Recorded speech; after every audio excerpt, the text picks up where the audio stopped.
واش بالنسنس مات؟ هادشي اللي غادي تعرفوه الدراري في هاد الحلقه. دير معاك واحد لايك سبسكرايب وجيب معاك شي حاجه قصيه واجي تبع معايا. تعريف بسيط: بالنسنس هو واحد المغامر خطير لدرجه تدخل الكهوف ومستشفيات اللي مهجوره وبالليل وغير بوحدو.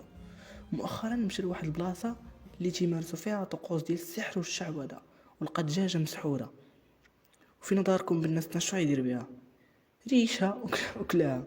مؤخرا عاوتاني دار واحد ستوري وقال فيه باللي غادي يعوم في واحد البحر هايج بزاف، وقال لهم من بعد 3 سوايع الا ما حطيت والو عرفوني راه مت وترحموا عليا. وفعلا هادشي اللي طرا.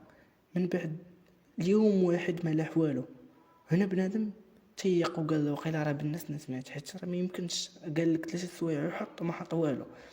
انا الدراري تنظن باللي طريقه باش الناس يبقاو يتسناو الخبر ديالو. هنا يلوح لهم فيديو ديالو، وهنا يطلع الفيديو بزاف. هادشي طريقه اللي قلت انا والله اعلم. ولكن بالنسنس بعد يوم واحد فاجأ بنادم ولاح واحد ستوري.